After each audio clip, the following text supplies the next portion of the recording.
Search for Common Ground Indonesia mempersembahkan drama radio Pemimpin Super, Suara Perempuan. Zaman sudah berubah, perempuan bebas berekspresi, menggapai semua cita-cita, dan bahkan menjadi presiden. Kini zaman memang sudah berubah, biarkan perempuan berkreasi tentang keadaan di negeri ini, biarkan perempuan bersuara. Saudara, kita bertemu lagi di Pemimpin Super, Suara Perempuan. Kali ini dalam episode Dosis Poligami. Kedai Suara sedang mengusung obrolan soal poligami. Sepertinya satu kata ini gak akan pernah usang dimakan waktu ya. Heran deh, tapi memang seperti itu faktanya.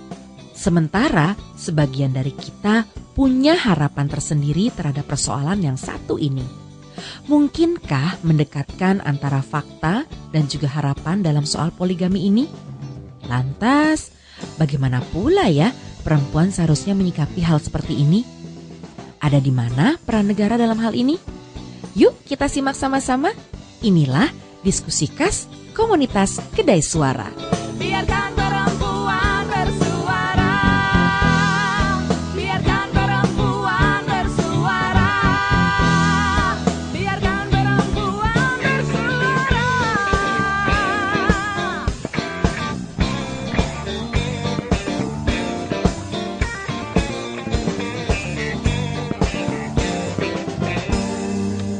Satu, yang itu 2, berarti 3.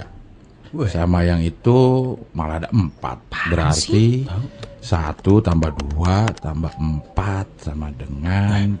Menghitung apaan sih? Iya nih, Pak Sangga kok serius banget? Ngitung apaan sih? Iya nih Mbak Perenjak. Jangan-jangan cuma gaya-gayaan saja dia. Kayak gimana maksudnya Pak Bijak? Soalnya yang dihitung itu apa ya ada gitu loh. Uang kali Pak Bijak. Apalagi itu Mbak Perenjak. Gak yakin. Saya lagi buat penelitian nih Pak Bijak, Mbak Perenjak. Weh, penelitian. Tumben. Saya udah menghitung jumlah laki-laki dan perempuan di kampung-kampung sebelah sini. Menghitung jumlah laki-laki dan perempuan. Iya. Alah, kalau cuma menghitung itu bukan penelitian. Itu baru penghitungan Pak Sangga. Sini. Ini angkanya menakjubkan nih. Weh. Jumlah perempuan di wilayah kita ini aja 2 kali lipat dari jumlah laki-laki. Lihat nih. Pak Sangga, penelitian Pak Sangga pasti tidak akurat. Kalau dari data statistik yang aku tahu nih ya, sensus 2010 jumlah penduduk laki-laki itu lebih banyak dari wanita dengan perbandingan 100:101. Itu yang aku tahu. Jadi jangan ngawur Pak Sangga. Mbak Perenjak ini sentimen. Lah piye toh Pak? Dapat angka pembanding kok malah ngatain sentimen. Ya gini ini nih kalau maunya itu tadi. Cari-cari alasan buat poligami nih. Masa sih? Lah ini saya udah hitung dengan teliti loh. Waktu dihitung laki-lakinya sedang pada pergi kali Pak. Iya tuh, ngitungnya nunggu pas yang di rumah cuman para istri. Itu pasti tuh. Kalian ini kok mesti nggak pernah bisa serius ya? Ini soal serius loh, ini serius. Saya ini juga selalu serius sebetulnya Pak Sangga. Cuma begitu melihatmu jadi kacau seriusku. Kok bisa? Lah ini tadi contohnya. Contoh apaan? Modalmu ini minimal. Tapi kalau sudah mulai menghitung, wah gayamu itu sok optimal. Sudah. Sekarang gini aja Pak, kita lihat dulu penelitian Pak Sangga. Barangkali memang penting kan? Bukan barangkali Mbak Perenjak, ini emang benar-benar penting. Nih lihat nih. Di wilayah kita ini aja jumlah perempuan lebih banyak ketimbang laki-laki. Hampir 2 kali lipat. Bisa jadi negara juga begitu. Seluruh dunia juga begitu. Terus? Lah, ini data yang sangat penting loh. Dari tadi kok cuma penting. pentang dan penting. Lalu kepentingannya itu di mana? Di mana? Gitu loh. Oh, tahu aku ini. Apa kira-kira Mbak Prenjak? Apalagi kalau bukan poligami. Woi, Nito, membuat penelitian begini ini cuma untuk alasan kawin lagi toh. Iya kan? Ngaku Pak Sangga. Ayo ngaku. Heran saya.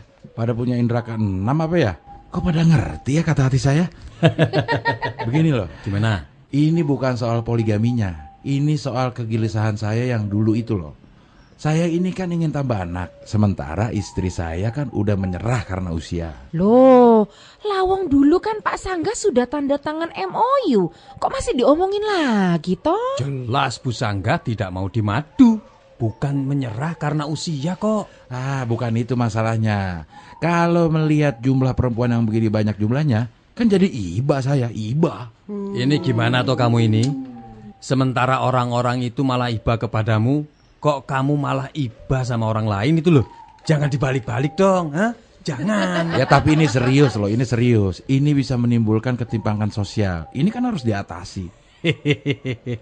Guayamu itu loh. Mbok coba diatasi persoalanmu sendiri dulu. Loh. Setiap hari hidup saya ini kan sudah habis untuk ngurus persoalan saya sendiri. Alah ya sudah, kenapa ribet, ha? Lah, tapi kapan saya punya kesempatan ngurus persoalan orang lain? Ini ada apa sih? Kok rame banget ya? Sampai nggak bisa konsentrasi aku. Loh, ternyata Bu Suaras sudah di dalam toh tadi. Iya, saya kan sedang mengumpulkan data-data. Ini nih, banyak sekali loh hasilnya. Tapi tambah minum dulu dong. Iya, sebentar ya Bu. Ini Bu, ini minumnya sudah Bu. Loh, cepat sekali Mbak Prenjak. Namanya juga sandiwara. Kan ya bisa saja loh Bu. Wah, seger. Terima kasih ya Mbak. Loh, belum diterima kok sudah bilang seger. Ya diminum aja belum gitu loh Bu. Lah katanya cuma sandiwara. Tapi ada apa ini? Tadi kok rame sekali ya? Itu tadi loh Bu, Pak Sangga ini loh, Pak Sangga. Saya ini kan lagi buat penelitian, Bu. Itu Bu. Ternyata jumlah perempuan di kawasan kita ini aja lebih banyak ketimbang jumlah laki-laki. Oke, lah terus? Ya kan terus begini loh Bu. Begini loh, Bu. Iya, Begini. Satu-satu toh bicara kok rebutan. Ayo coba siapa duluan? Karena soal poligami jadi malu dia Bu. Oh begitu. Memang ada apa sih dengan hasil penelitiannya Pak Sangga itu? Begini loh Bu, karena jumlah perempuan lebih banyak daripada laki-laki, saya kan jadi cemas saya kalau tidak semuanya kebagian jodoh. Terus? Hati saya kok terpanggil ya untuk ikut mengatasi keadaan ini. Sebentar. Bener nih, panggilan mengatasi keadaan. Bu, udah akurat Bu alasannya.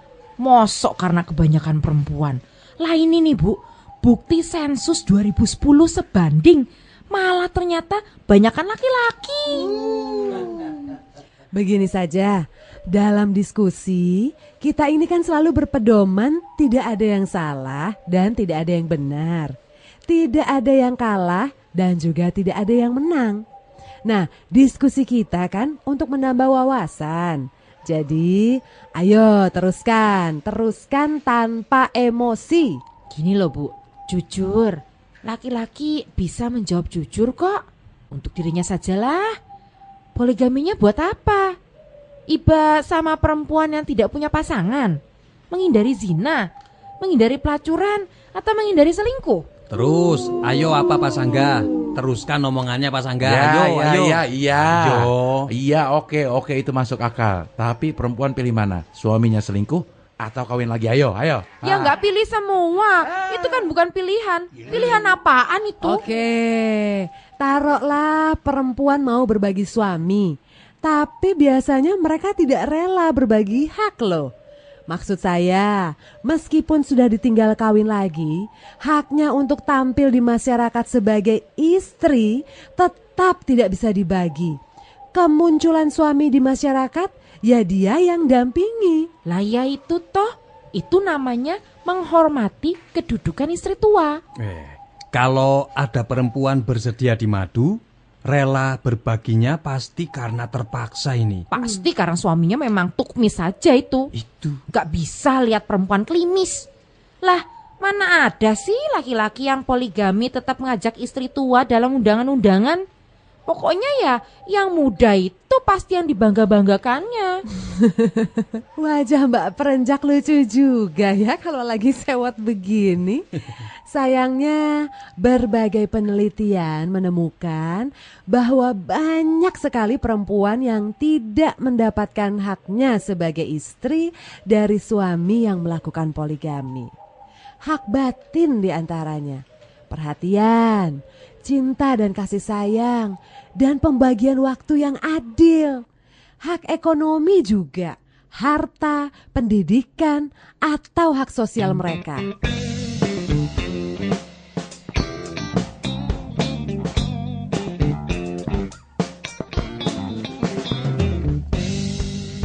Sedang asik-asiknya mereka diskusi soal poligami, datanglah seorang pria yang rupa-rupanya adalah seorang ustadz muda dari kampung sebelah yang kebetulan singgah. Kehadiran ustadz muda ini makin menghangatkan suasana di kedai suara. Ini zaman sudah berubah. Dulu perempuan terkekang, tidak boleh ikut bekerja, ikuti segala aturan. Wah, ramai sekali. Wih, ini suatu kehormatan ini. Minumnya Mbak Loh, kemana itu Mbak Perenjak? Bentar Pak, lagi siapin wedang jahe. Wah, dia sudah tahu kesukaan saya wedang jahe. Ini lagi pada diskusi apa ini? Kok kedengarannya asik banget? Soal poligami Pak Ustadz. Oh, pantes. Semarak. Masa katanya laki-laki berpoligami cuma karena urusan tukmis? Kok rendah sekali jadinya ya? Meskipun soal tukmis, tapi soal kebutuhan biologis sebenarnya sih selalu merupakan alasan yang jujur. Betul itu Pak. Karena faktanya memang dalam hal poligami ini yang memegang peranan penting adalah apakah kita bisa memanage urusan nafsu ini atau tidak. Ya gak enak aja di telinganya gitu loh. Kok kesannya laki-laki itu... Ya, jangan terperangkap pada kesan toh Pak Sangga. Kan ada alasan lain yang bisa memunculkan kesan beda. Nah, coba alasannya apa yo? Coba. Lah ya alasan saya tadi, biar perempuan pada mendapat jodohnya. Begini Pak Sangga. Soal poligami, kalau merujuk pada pandangan dan sikap Rasulullah kita, memang berbeda sekali dengan alasan yang digunakan orang sekarang. Kalau mau menikah lagi, dengan alasan biar perempuan tidak terlantar, kan ya banyak itu janda-janda yang miskin dan anaknya banyak. Ya kan? Kalau perempuan muda produktif kreatif, ya nggak merisaukan kita lah Pak. Monggo Pak Ustadz. Ini Alhamdulillah. wedang jahe kesukaan Terima Bapak. kasih Mbak Perenjak. Terima kasih Mbak Perenjak. Pak Ustadz, kalau kawin laginya menikahi janda miskin beranak banyak, ya dianya sendiri harus sudah sejahtera dong Pak. Bukan malah nantinya menciptakan kemiskinan baru kalau penghasilan yang sedikit dibagi dua keluarga. Kayak Pak Udin itu loh, satpam kelurahan itu. Anaknya jadi nggak bisa melanjutkan sekolah lebih tinggi karena duitnya cupen buat ngurusin keluarga istri barunya yang beranak dua itu. Lah itu ada contohnya. Gimana Pak Ustadz? Ini, di sini perlunya pertimbangan masak-masak. Loh itu kan tergantung manusianya. Yang adil ya pasti tidak jadi masalah. Adil itu menurut ukuran siapa Pak Sangga? Diskusi soal poligami memang bisa seharian atau bahkan malah semalam suntuk nggak kelar-kelar ini. Tapi alasan utama Pak Sangga mau berpoligami tadi cukup apa ya? Cukup mulia gitu. Kan mengurangi jumlah perempuan yang... Haiya, sudah nanda tangani MOU kok masih ribet. Mosok hati saya terpanggil untuk mengatasi keprihatinan perempuan yang tidak mendapatkan jodoh. Kecuali Bu, kalau para lelaki yang mau poligami itu mengambil istri kedua dan ketiganya dari kalangan janda-janda berusia senja. Iya toh? Tapi Pak, kalau seperti bahasan kami di awal tadi, tergantung pada pelaku poligaminya sih. Kalau poligamersnya pejabat atau konglomerat ya beda dengan kalau poligamersnya seperti Pak Sangga ini. Yang jelas, kalau mau diibaratkan pesawat terbang, poligami adalah pintu darurat di pesawat. Pintu tidak akan dibuka kecuali dalam keadaan emergency, dan itu juga atas izin pilot. Apa ada ya Bu Suara pilot yang mau buka pintu emergensi itu? Dan pilotnya itu adalah Bu, istri tercintanya. Begitu maksud Bu Suaras. Begini bapak-bapak, juga ibu-ibu atau juga mbak-mbak itu, soal izin berpoligami memang diizinkan untuk seorang pria menikah 2, 3, sampai 4. Tapi jangan berhenti sampai di situ. Kita simak lagi ayatnya. Dan jika kalian khawatir tidak akan dapat berlaku adil terhadap hak-hak perempuan yatim bila mana kalian menikahinya, maka nikahilah wanita-wanita lain yang kalian senangi, 2, 3, atau 4. Kemudian, jika kalian khawatir tidak dapat berlaku adil, maka nikahilah seorang wanita saja atau budak-budak perempuan yang kalian miliki. Yang demikian itu lebih dekat untuk kalian tidak berlaku aniaya. Dan perhatikan, kalau kamu takut tidak bisa berbuat adil, maka cukup 1. Begitu kan?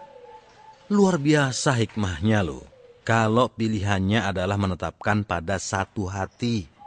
Karena bisa semakin mendekatkan dan tidak menganiaya. Betul kan? Kemarin saya dapat data dari KUA kita bahwa perceraian yang terjadi di kampung kita ini lebih dikarenakan persoalan selingkuh. Bukan persoalan poligami. Berarti nggak masalah dong poligami. Toh nggak menyebabkan perceraian. Kalau poligami kan, seperti kata Bu Suara, ibaratnya pintu daruratnya dibuka sama pilot. Lah kalau selingkuhan? Mana pilotnya tahu? Namanya aja main belakang, membelakangi pilot tahu. Jadi dari data bahwa perceraian muncul akibat perselingkuhan, ini berarti perempuan lebih sakit hati kalau diselingkuhi dibanding dipoligami. Gitu ya maksudnya Pak Ustadz. Wah, kok yang malah jadi rumit gini ya? Tadi mulainya lewat ngitung-ngitung soal perbandingan jumlah laki-laki dan perempuan. Pakai penelitian segala kan? Oh, tadi itu sedang bicara soal perbandingan perempuan dan laki-laki. Oh, pasti dianggap masih banyak perempuan ya kan? Ya kan? Benar Pak Ustadz. Oh, pantes. Masa nggak tahu data perbandingan penduduk laki-laki dan perempuan? Kebetulan ini.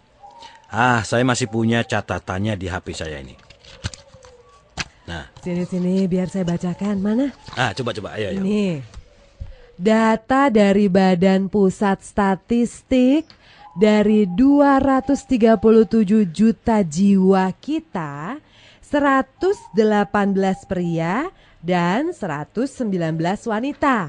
Wah, kalau dicermati meski hampir sama, tapi perempuan lebih banyak dari laki-laki ya. Bener kan? Nah itu, saya jadi terketuk untuk ikut bertanggung jawab. Luar biasa Pak Sangga ini. Iya. Niat yang mulia loh Pak. Pasti. Tapi bagaimana kalau yang bertanggung jawab itu orang lain sajalah, jangan Pak Sangga. Kenapa sih ibu ini? Masa niat baik dilarang? Loh, yang melarang itu siapa? Loh Bu Suara, kok mendukung toh Ibu Suara ini jadinya? Loh, lah ya silakan toh. Kan belum saya teruskan catatan di bawahnya. Ini nih. Dalam hal perempuan lebih banyak dari laki-laki, perempuannya 7 juta sekian. Sementara laki-lakinya cuma 5 juta sekian. Ini khusus untuk umur di atas 65 tahun. Dengar nggak? Dengar Bu. Wah, jelas kok banget. error ya? Kok saya sendiri jadi nggak paham ya? Dari data statistik BPS tahun ini itu, jumlah perempuannya 119 juta jiwa kan? Iya benar. Dan yang laki-lakinya 118 juta jiwa. Lah, kan 1 juta lebih banyak perempuan. Iya. Jadi niat baiknya kan agar mengurangi jumlah perempuan jomblo. Masuk akal kan?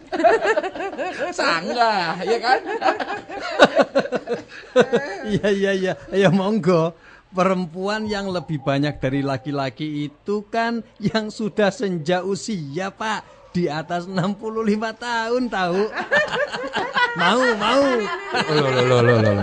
Tapi ini loh, Bu, ini kan perintah agama. Perintah? Gimana bunyinya, Pak? Ayo gimana bunyinya Pak Sangga? Ayo. Apa itu? Ya pokoknya adalah perintahnya. Perintahnya belum jelas, tapi kalau dasarnya ngarep ya sudah, main hantem saja. Tapi boleh kok sama agama boleh. Malah kalau perlu 1, 2, 3 sampai 4. Oh iya, boleh. Tapi jangan cuma dilihat bolehnya dong. Juga harus dilihat alasannya, Pak. Iya itu. Tapi ayo. Kita coba fahami maksud ayat itu turun. Pasti ada kisah yang melatar belakanginya. Lawang ayat itu turun ketika sedang membicarakan perlindungan anak yatim. Tapi orang kok jadi memahami ini ayat untuk menambah istri ya? Maksudnya apa sih Pak Ustadz? Ayat ini sebenarnya sebagai peringatan pada laki-laki. Pada saat itu banyak itu laki-laki seperti Pak Sanggah ini yang ingin menikah dengan janda yang punya anak yatim yang ditinggal mati ayahnya karena perang. Cuma kebanyakan mereka hanya menginginkan hartanya saja. Maka lewat ayat itu Allah memperingatkan, satu saja kamu belum tentu bisa adil, kok mau nikah 2, 3, 4. Sanggup tidak memenuhi syarat-syaratnya? Lah jangan-jangan kamu ini ngarep saja, tapi syaratnya saja kamu nggak tahu. Apalagi punya gitu loh. Hah? Nggak punya. Makanya ini penting nih. Seluruh pemahaman atas poligami ini yang dipopulerkan jangan cuma bolehnya saja. Ternyata penting juga ya Pak, memahami maksud ayat yang sering digunakan pembenaran sebagai ayat kebolehan menambah istri. Ternyata ayatnya berbicara tentang perlindungan anak yatim. Sekarang kita harus lebih kritis lagi nih. Ini tugas kita semua. Tapi syaratnya apa sih? Syaratnya banyak. Padahal satu syarat saja kamu nggak punya kan? Hah? Apa sih? Itu tadi kata Bu Suara. Apa tadi Bu? Mudahnya begini Pak Sanggah. Pintu ini baru boleh dibuka bila kondisi benar-benar dalam keadaan darurat. Tuh. Ibaratnya pintu darurat hanya bisa dibuka atas izin pilot dan pilotnya ya istri tercinta. Sanggup nggak? Wah, ya memang mustahil kalau yang itu. Apalagi ini. Apalagi. Apaan sih Bu? Dan data dari HP Pak Ustadz tadi itu loh. Loh, kenapa? Soal data di HP saya kenapa? Data perempuan lebih banyak dari laki-laki itu. Adanya di kelompok umur di atas 65 tahun. Ya monggo, silakan Pak Sangga. Kalau mau menikahi perempuan di atas 65 tahun. Oh iya ya. Mau apa piye ya? Beneran ini? Sudah dibilang, itu bukan penelitian, itu namanya ngarep. Emang? Kok saya wah ini menjebak ini namanya ini. Menjebak bagaimana toh? Kan menikahi janda-janda, apalagi yang sudah renta, itu sebuah perbuatan yang baik toh? Hah? Katanya Pak Sangga tadi mau menolong, Itu. mau berbuat baik, ngurangi angka perempuan yang tidak bersuami. Bapak-bapak dan ibu komunitas Kedai Suara, yang perlu kita pertimbangkan dalam hal poligami adalah dampaknya bagi anak-anak kita. Betul Pak, itu ada yang nggak bisa nyokolahin anak gara-gara kawin lagi tuh Pak. Tapi bagi bapak-bapak masih banyak pertimbangan lain lagi. wanita yang telah melahirkannya juga perlu kita jaga hatinya. Baiklah, nanti kita kapan-kapan lanjutkan lagi diskusi ini. Menarik ini, di Kedai Suara ini juga. Setuju? Kini zaman sudah berubah, perempuan bebas berekspresi, menggapai semua cita-cita, dan bahkan menjadi presiden. Kini zaman memang sudah berubah, biarkan perempuan berkreasi tentang keadaan di negeri ini, biarkan perempuan bersuara. Saudara, memang persoalan poligami tidak bisa jadi sebuah keputusan sederhana tanpa syarat dan ketentuan yang ketat. Semoga keputusan berbagi hati bisa dipertimbangkan secara bijak agar tidak muncul diskriminasi dan juga kekerasan pada perempuan dan anak. Sehingga anak-anak bisa mendapatkan kehidupan nyaman di bawah naungan ayah ibu yang saling mencintai penuh kasih tanpa pertengkaran atau juga kecemburuan. Ini semua tentu jadi harapan yang harus senantiasa kita kabarkan. Sampai jumpa di Pemimpin Super berikutnya. Perempuan harus bersuara, harus berdaya. Pemimpin Super Suara Perempuan dipersembahkan oleh Search for Common Ground Indonesia. Naskah ditulis oleh Pri GS, didukung oleh Abdel Ahrian, Marsi Sahulata, Jody Masardi, Desire, Nuning Purnama, teknik montase dan sutradara Edi Sulistyo. Sampai jumpa.